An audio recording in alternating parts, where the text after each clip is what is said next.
僕の言いなりになってみない？こいつは俺の奴隷だ。俺の言うことしか聞かねえぞ。それはどうかな。Hai semua, di video kali ini kami akan merangkum sebuah film yang berjudul Kurosaki-kun no Inari ni Nante. Film ini mengisahkan seorang gadis yang bernama Yu Akabane yang dulunya culun dan sering dibully di sekolah. Kemudian ia memutuskan memulai hidup baru dengan pindah sekolah dan merubah penampilannya. Hingga akhirnya ia diperebutkan oleh dua cowok paling tampan di sekolah barunya. Lantas, cowok tampan mana yang akan Yu pilih? Mari simak videonya sampai akhir. Diceritakan seorang siswi culun bernama Yu Akabane sering mengalami penindasan di sekolah. Akhirnya ia memutuskan merubah penampilan dan pindah ke sebuah sekolah yang tinggal di asrama. Karena kebodohannya, Yu membuat cowok bad boy bernama Kurosaki yang merupakan wakil ketua asrama marah kepadanya. Sebagai hukuman, Kurosaki menyuruh Yu menjadi budak dan menuruti setiap perintahnya. Tak hanya itu, Kurosaki juga mencuri ciuman pertama dari Yu meski mereka baru saja saling mengenal. Saat Yu sedang dalam masalah, cowok imut bernama Shirakawa yang merupakan ketua asrama datang membantu. Tak hanya itu, Shirakawa juga berpura-pura pacaran dengan Yu agar tidak diganggu dan mudah berbaur dengan murid-murid lain di sekolah.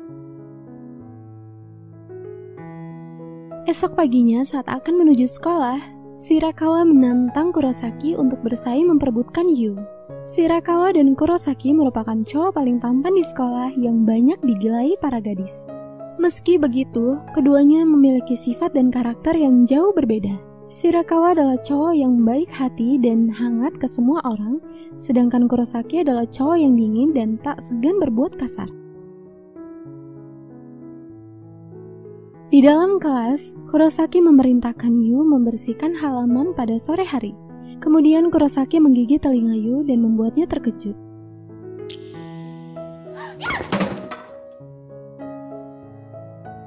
Di jam istirahat, Shirakawa datang menghampiri Yu yang sedang mengobrol dengan Meiko dan Takako.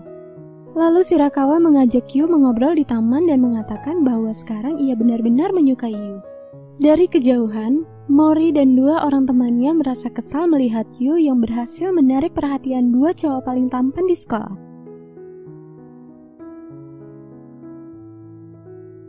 Malam harinya, Mori dan kawan-kawan mendatangi kamar Yu dan mengatakan jika kamar mandi cewek sedang rusak dan mereka dibolehkan memakai kamar mandi cowok hingga jam 8 malam. Akhirnya Yu masuk dalam perangkap yang dibuat oleh Mori dan kawan-kawan. Saat sedang berendam di air hangat, Yu terkejut melihat kedatangan Kurosaki. Kurosaki yang menyadari keberadaan Yu menanyakan mengapa dia berada di kamar mandi cowok. Saat Yu ingin meninggalkan kamar mandi, tiba-tiba terdengar suara Shirakawa memanggil Kurosaki. Akhirnya Kurosaki berinisiatif pindah dan berusaha menutupi keberadaan Yu agar tidak diketahui oleh Shirakawa. Singkat cerita, Shirakawa selesai mandi dan pergi lebih dulu meninggalkan Kurosaki. Tak lama berselang, Yu jatuh pingsan karena tidak tahan dengan suhu air yang terlalu panas. Mori dan kawan-kawan terkejut melihat Yu yang tengah pingsan dibopong keluar oleh Kurosaki. Akhirnya Yu tersadar dan mendapati dirinya sudah berganti pakaian. Ternyata ia dibawa masuk ke dalam kamar Kurosaki. Kemudian Kurosaki memberikan sebotol air mineral lalu pergi meninggalkan Yu. Akhirnya Kurosaki mengetahui jika ini semua adalah ulah dari Mori dan kawan-kawan.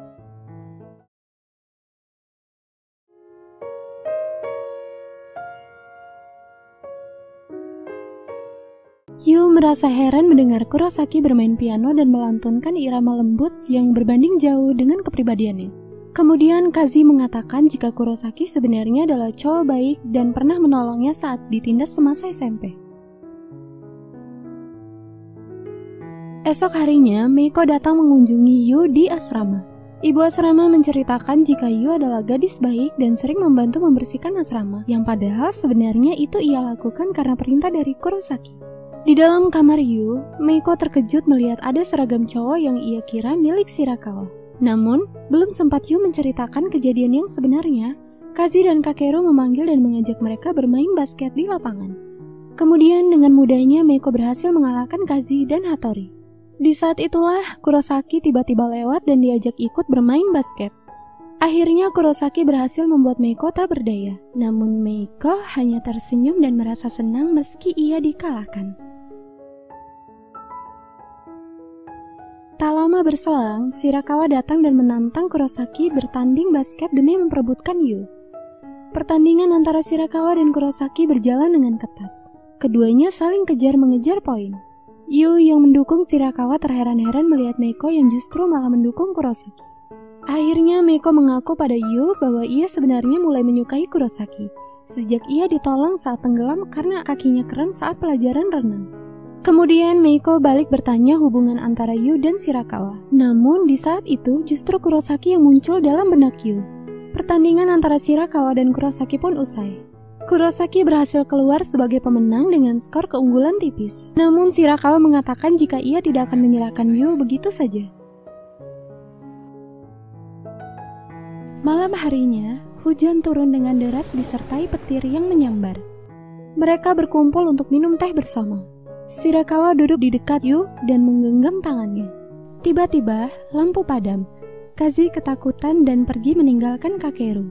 Kemudian Shirakawa pergi untuk mengambil senter ditemani oleh Meiko hingga tersisa Yu dan Kurosaki di sana. Kurosaki langsung memeluk Yu dari belakang dan mencium lehernya. Tak lama kemudian, Shirakawa datang membawa senter dan lampu kembali menyala. Shirakawa meminta maaf karena sudah meninggalkan Yu. Namun Shirakawa melihat ada tanda merah di leher Yu. Sedangkan Kurosaki berpura-pura tidak terjadi apa-apa.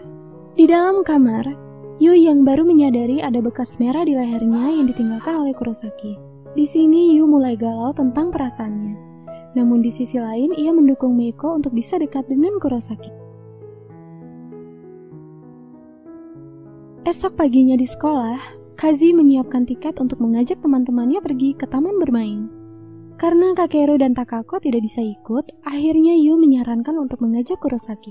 Esok harinya, Kurosaki dan Shirakawa ikut turut serta pergi ke taman bermain. Di dalam perjalanan, Kazi membacakan sebuah legenda yang mengatakan jika pasangan yang berciuman di puncak Kinchiria akan bersama selamanya.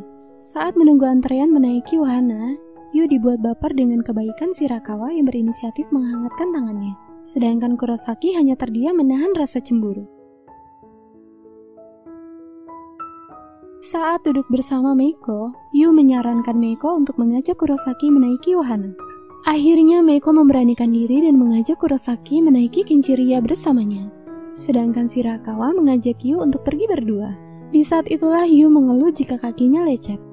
Dan dengan penuh perasaan, Shirakawa memasangkan plester yang ia bawa di kaki Yu. Kemudian Shirakawa mendekap erat Yu dari belakang. Namun Yu justru bingung dengan perasaan yang ia rasakan. Hari mulai malam. Shirakawa meminta izin kepada Yu untuk pergi membeli minuman. Tiba-tiba saja Kurosaki datang dan memaksa Yu untuk menaiki Kinchiria bersamanya. Sedangkan Shirakawa kebingungan saat mendapati Yu sudah tidak ada di tempat.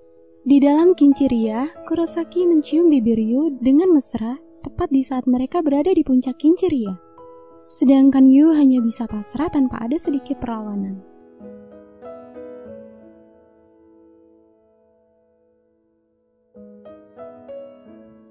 Shirakawa dan Meiko duduk menunggu yang lainnya.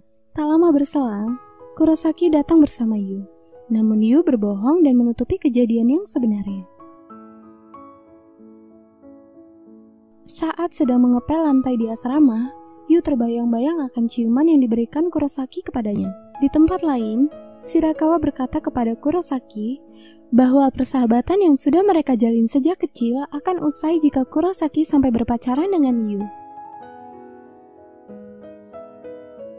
Esok paginya, Yu bermain piano di aula dan mengingat nada-nada yang dimainkan oleh Kurosaki. Seketika Kurosaki datang memegang tangan Yu dan membimbingnya menekan tuts piano. Dan kemudian mereka memainkan lagu tersebut bersama-sama.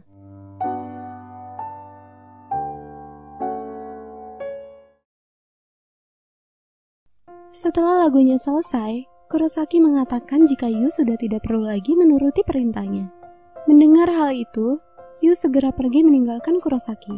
Yu kembali bingung dengan perasaannya, di mana seharusnya dia merasa senang karena tidak perlu lagi menuruti perintah Kurosaki, namun yang dirasakan justru sebaliknya. Esok harinya di sekolah, Kurosaki dan Yu sama-sama melamun dan saling memikirkan satu sama lain. Saat jam istirahat, Shirakawa menyapa Yu yang sedang terlihat murung. Namun Yu berbohong dan mengatakan jika ia baik-baik saja. Kemudian Yu mengatakan bahwa ia merasa lega karena sekarang sudah terbebas dari Kurosaki. Setibanya di asrama, Yu melihat Kazi dan Kakeru sedang mengepel lantai. Yu pun berpikir bahwa saat ini Kurosaki sudah tidak lagi membutuhkannya. Di dalam kamarnya, Yu kembali teringat akan lagu yang sering Kurosaki mainkan. Kemudian Yu pergi ke aula dan merasa sedih saat terkenang hari di mana ia bermain piano bersama Kurosaki. Malam harinya, Kurosaki sulit tidur lalu ia pergi ke aula untuk bermain piano. Di saat itulah ia kembali teringat dengan Yu. Esok harinya di sekolah, Yu meminta maaf kepada Meiko dan mengatakan bahwa dirinya baru sadar jika telah menyukai Kurosaki. Mendengar hal itu, Meiko mengaku tidak masalah dan akan tetap berteman baik dengan Yu, meski mereka berdua menyukai cowok yang sama. Di tempat lain, Kurosaki menantang Shirakawa bertanding basket untuk memperebutkan Yu. Kali ini Kurosaki menegaskan jika Shirakawa harus menepati janjinya untuk melepas Yu jika dikalahkan. Singkat cerita, Kurosaki berhasil memenangkan pertandingan itu secara dramatis.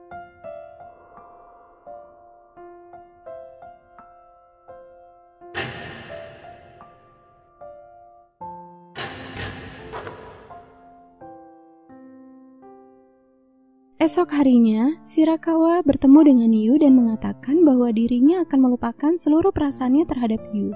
Yu pun segera bergegas pergi dan mencari keberadaan Kurosaki ke sana kemari, namun tak kunjung bertemu. Hingga akhirnya ia mendapat telepon dari Kurosaki yang memintanya datang ke taman bukit dalam 5 menit. Kemudian Yu berpas-pasan dengan Meiko dan meminta izin ingin bertemu Kurosaki, dan Meiko pun dengan ikhlas mengizinkannya. Sesampainya di taman bukit, Yu dimarahi Kurosaki karena terlambat 3 menit. Kemudian, dengan gaya tengilnya, Kurosaki meminta Yu untuk menjadi pacarnya. Namun Yu menolak dan mengatakan ia tidak ingin jadi pesuruh Kurosaki lagi. Tapi kemudian Yu tersenyum dan mengatakan bahwa ia menyukai Kurosaki, lalu memeluknya. Akhirnya mereka berciuman, dan filmnya pun tamat. Terima kasih telah menonton sampai habis. Jika kamu suka video ini, jangan lupa klik tombol like dan bagikan video ini ke teman-teman kamu.